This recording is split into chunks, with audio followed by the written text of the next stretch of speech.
नमस्कार, आपका स्वागत है हमारे चैनल पर। उत्तराखंड के चमोली स्थित जोशीमठ, जिसे भगवान बद्रीनाथ का प्रवेश द्वार भी कहा जाता है, आज उसके अस्तित्व पर एक बहुत बड़ा खतरा मंडरा रहा है। जहां की जो धरती है, जिस पर लोग चाहे अपनी खेती हो, चाहे अपने आलीशान मकान हो और चाहे वो अपना कारोबार हो, उस पे करते हैं और दिनचर्या की जिंदगी अपनी व्यतीत करते हैं। अगर वही जमीन उनके पैरों से तले खिसक जाए, तो ये कहावत हुआ करती थी एक ज़माने में कि पैरों तले ज़मीन खिसक जाना, तो वही अब हो रहा है जोशीमठ में कि लोगों के जो आशियाने थे उनके अब दो फाड़ होने लग गए हैं। पूरा जो जहाँ पर वो सोते थे उस आंगन के दो फाड़ वो खुद अपनी आंखों के सामने देख रहे हैं, जिसको उन्होंने कभी अपनी पुश्तैनी मकान के रूप में या अपने खून पसीने से उसको बनाया हो। और आज उस पर जब वो दरार देख रहे हैं, इतनी बड़ी बड़ी दरारें, जिसको देखकर पूरे रोंगटे खड़े हो जा रहे हैं कि ये कैसी आपदा आ पड़ी है जोशीमठ में। अगर आपको बता दें हम, जोशीमठ ये पहली बार नहीं है कि जोशीमठ में वहाँ पर बड़ी बड़ी दरारें दिखाई दी हैं। तकरीबन 1970 के आसपास एक कमेटी बैठी थी जिसने यह पूरा उस समय पूरा इसका आंकलन किया था कि आने वाले समय में जो जोशीमठ है, यहाँ पर जो ये दरारें हैं उस समय तक आने लगी थी। 1970 के आसपास जिस समय ये कमेटी बैठी थी, उस समय से अभी तक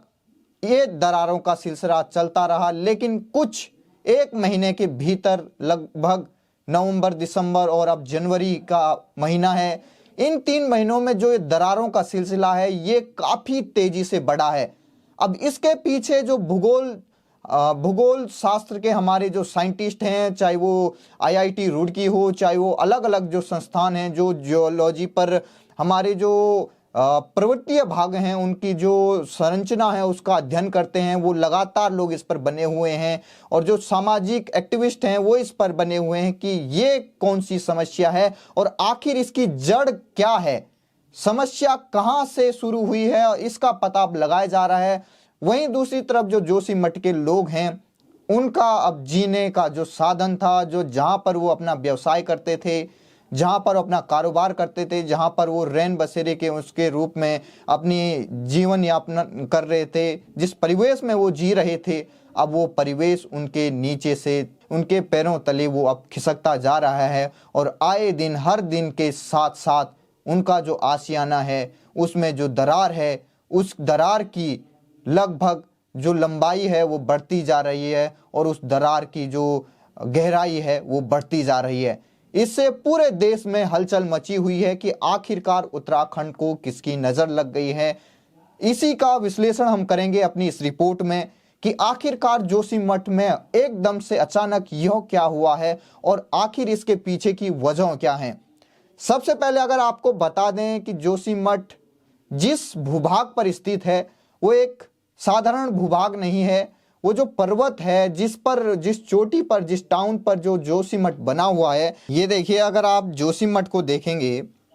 तो ये जिस भूभाग पे स्थित है, बताया जाता है कि ये जो हिमस्खलन हुआ था, जो वहाँ पर पहले कभी हिमस्खलन हुआ था, उसका जो उसके भूस्खलन का जो हिस्सा होता है, जो हिमस्खलन उस समय हुआ था, उसके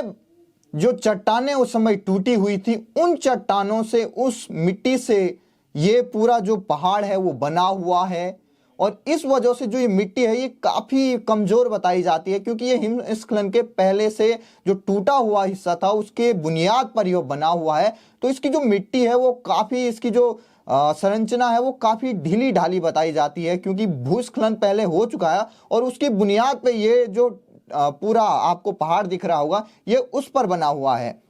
इधर आप देखिए, यहाँ से ये पूरी अलकनंदा नदी जा रही है जो इसको लगभग यू आकार में इसको घेरती है, जो जोशीमठ है। और जो जोशीमठ है वो बिल्कुल आपके जो यू पॉइंट का जो टर्निंग पॉइंट होता है, ठीक उसी पर पूरा आर्क बनता है, उसमें जो पूरा जोशीमठ, आप ये देखिए यू पैटर्न है, इस पर ये जोशीमठ टिका हुआ है। अब दिक्कत मैं आपको बता दूं कि आखिर समस्याएं क्या क्या हैं जोशीमठ के इस पर। सबसे पहले जो समस्या आती है कि जोशीमठ में आखिरकार दरारें क्यों आ पड़ी हैं। सबसे पहला कारण जो वहाँ के जो स्थानीय लोग बता रहे हैं वो वहां पर जो एनटीपीसी का जो टनल बनाई जा रही है तपोवन में, जो विष्णु प्रयाग में जो पूरा विद्युती का जो एक टनल बनाई जा रही है लगभग 12 किलोमीटर की, वो लगभग आपके जोशीमठ और अलकनंदा नदी के बिल्कुल करीब करीब बनाकर उसको 12 किलोमीटर की टनल बनाई जा रही है, जिससे लगभग 500 मेगावाट बिजली उत्पन्न करने का उस पर दावा किया गया है कि ये 500 मेगावाट बिजली बनाने वाला पावर हाइड्रो पावर प्लांट होगा। तो इस सुरंग बनाई गई है और इस सुरंग को बनाने का काम लगभग कई सालों से चल रहा है। पिछली बार जो तपोवन के रैणी गांव में जो आपदा आई थी, उस समय इस टनल में बिल्कुल पूरे तरीके से वहां पर जो आपका मलबा था वो भर चुका था और उस टनल में लगभग कई लोगों के जो मजदूर थे उनके मरने की, वहां पर किस तरीके से उनकी लाशों को निकाला गया वो आपने खुद देखा होगा। अब ये देखिए कि ये जो जोशीमठ है, इसमें लगभग 22,000 की आबादी बताई जाती है। पिछला जो 2011 का आपका जनसंख्या का जो आंकड़ा है वो लगभग 16-17 हजार के आसपास है, लेकिन अब बताया जा रहा है कि अब इसकी संख्या जो बढ़ गई है यहाँ रहने वाले बासिंदों की, लगभग 22,000 बताई जा रही है जो जनसंख्या अब हो चुकी होगी। अब ये बताइए, ये जो यू आकार का आपका ये पैटर्न है, सबसे पहले जो भूवैज्ञानिक वो ये बता रहे हैं कि इसका जो कारण है इस भूस्खलन का, ये बहुत पहले से निश्चित है कि जिस तरीके से ये यहाँ पर अलकनंदा नदी बहती है और जो यू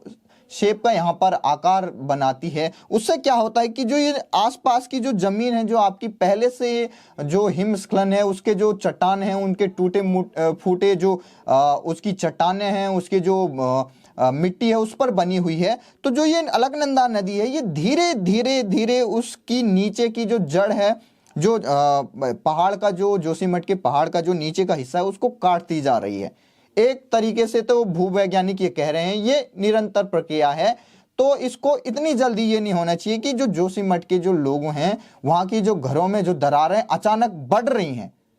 वो तो इस वजह से नहीं हो सकता है कि क्योंकि जो ये प्रक्रिया है अलकनंदा नदी से जो कटाव की प्रक्रिया बताई जा रही है, ये एक धीमी प्रक्रिया होती है, कई साल लग जाते हैं इसमें कि ऐसा बड़ा सा भूस्खलन या भूधसा हो। अब दूसरी वजह बता देते हैं हम, जो एनटीपीसी की टनल की बात की जा रही है स्थानीय लोगों द्वारा, ये एनटीपीसी का वो जोशीमठ का जो अभी हमने आपको बताया, जो मैप में आपको दिखाया कहाँ जोशीमठ है, अलकनंदा नदी यू शेप लेकर वहाँ से निकलती हैं। हम अब आपको बताते हैं ये जोशीमठ का हिस्सा है, करीबन ये वैसे ही अलकनंदा का यू शेप का बनाता है। अब ये देखिए क्या है, ये लगभग 12 किलोमीटर की ये टनल है जो बिल्कुल यहाँ से अंदर ही अंदर ये पहाड़ के नीचे से ये जा रही है, जो आपको ग्रीन लाइन से आपको दिखा रही है, ये एनटीपीसी की टनल है। और जो जोशीमठ है वो जोशीमठ करीबन उससे दूसरी ओर है, लगभग 1.12 किलोमीटर दूर वहां से एनटीपीसी की टनल है। जो जोशीमठ का जो इलाका बताया जाता है उससे जो एनटीपीसी की टनल है वो काफी दूर है, और जो एनटीपीसी की टनल है वो लगभग 1.5 किलोमीटर नीचे है। मतलब जोशीमठ के जो भूभाग है, जो अलकनंदा जो लगभग एनटीपीसी की टनल अंडरग्राउंड है, वहां नीचे है। तो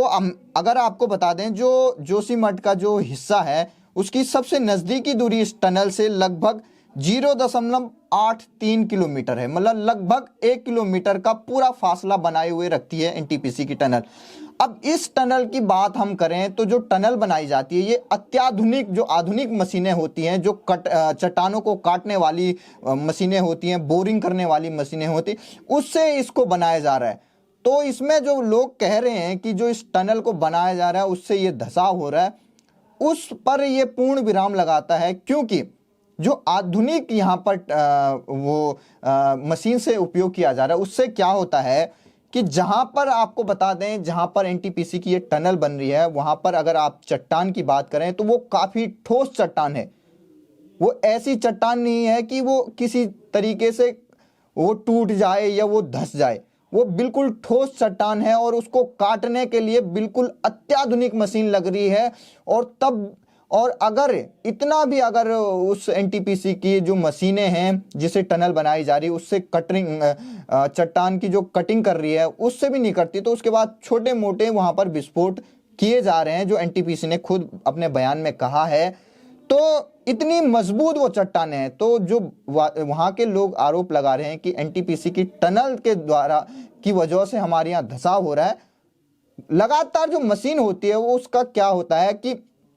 वो अपने साथ साथ जैसे टनल बनती जाती है तो अपने पीछे पीछे पूरा सीमेंट का एक पूरा सा गोल आकार बना देता है, जिससे कि जो टनल बनाई गई वो धंसे नहीं, वो पूरा अपना आकार लेती है और एक पाइप नुमा बनकर वो तैयार हो जाती है और सीधे सीधे जो मशीन है वो आगे बढ़ती जाती है और पीछे उसका पूरे संरचना लगभग बनकर तैयार हो जाता है और वहां से जो पानी का रिसाव होता है चट्टानों से, उसको पाइप के द्वारा वहां से बाहर निकाल। अब जो लोग आरोप लगा रहे हैं उसकी वजह से अब जो वहां के आईआईटी रुड़की का बताया जा रहा है जो संस्थान है, अब वो इसका शोध करेगा और सरकार ने इसका निर्णय किया है कि जो एनटीपीसी के टनल के अंदर जो पानी है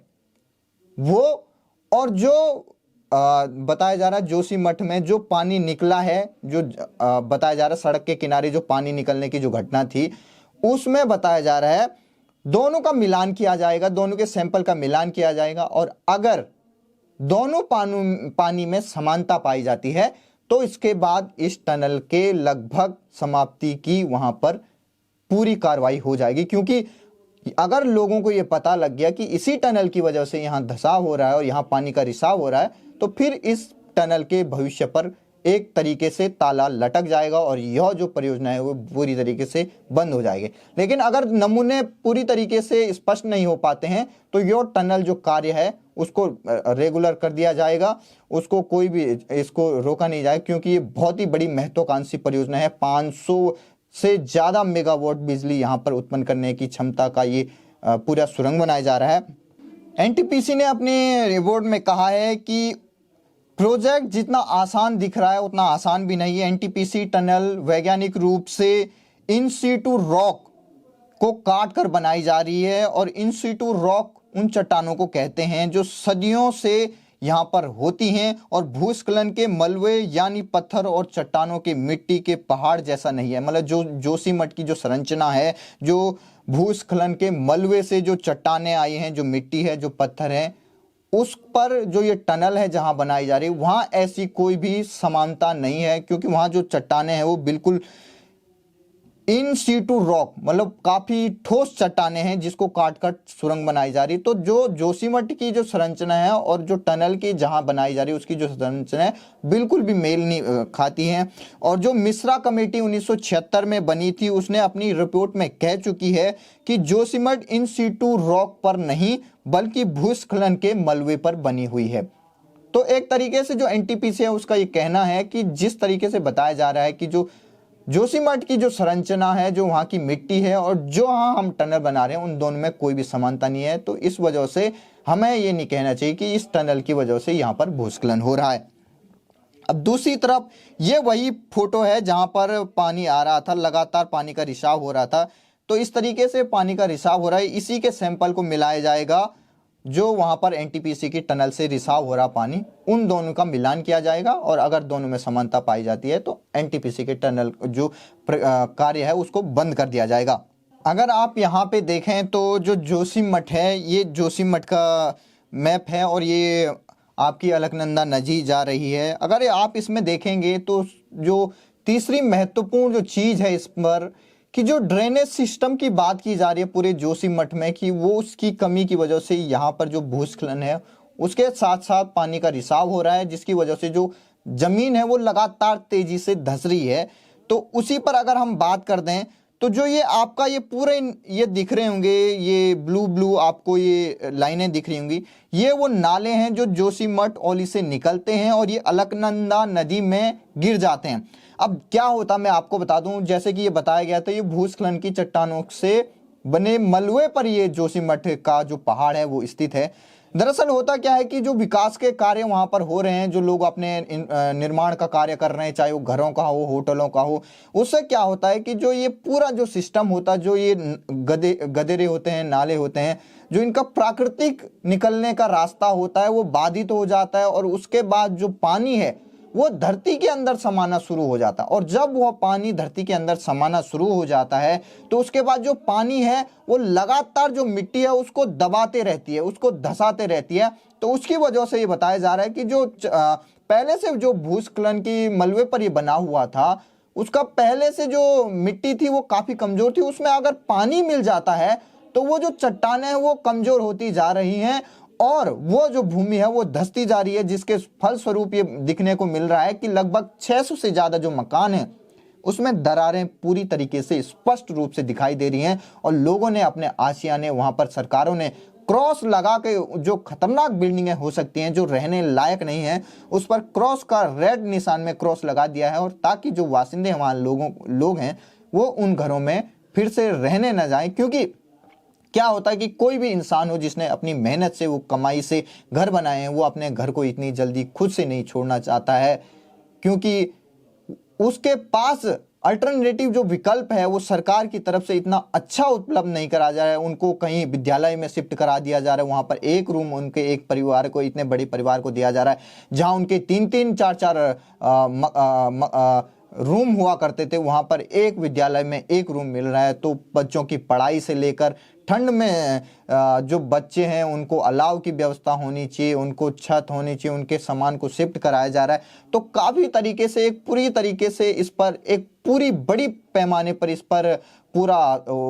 फोकस होना चाहिए सरकारों का। और इस पर केंद्र सरकार द्वारा भी पीएमओ लेवल पर इस पर मॉनिटरिंग हो रही है। प्रधानमंत्री ने खुद जो पुष्कर धामी थे उनसे फोन पर बातचीत करके पूरी हर संभव मदद की यहाँ पर बात कही है। और पीएमओ की जो हाई लेवल मीटिंग हुई थी उसमें ये निर्णय किया गया कि जो वहाँ पर ऑन ग्राउंड जो अधिकारी हैं उनमें तेजी लाई जाए, वहाँ पर जो पुनर्वास करने की योजना है और जो रिहेबिलिटेशन की वहाँ पर कार्य हैं उसको जल्द से जल्द कराया जाए। और ऐसे जो मकान हैं, जो विशेषज्ञ जो रिपोर्ट आई थी, जो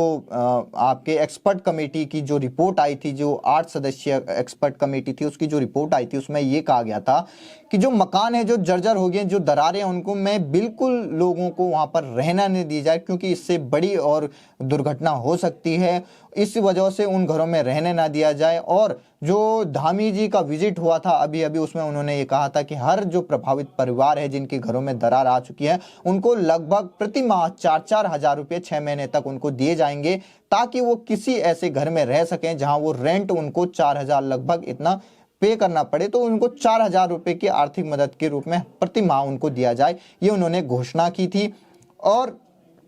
लगभग अभी तक 50 से 60 परिवार को वहां से स्थानांतरित कर दिया गया है। और अब जो सरकार है वो पूरी इस तरीके से योजना बना रही है कि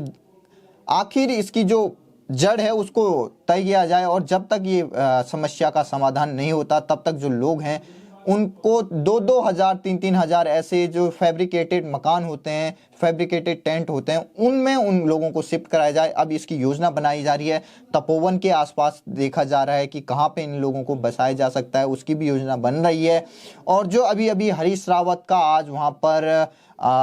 दौरा हुआ था, उसमें हरीश रावत ने कहा था कि अब हमें नए जोशीमठ के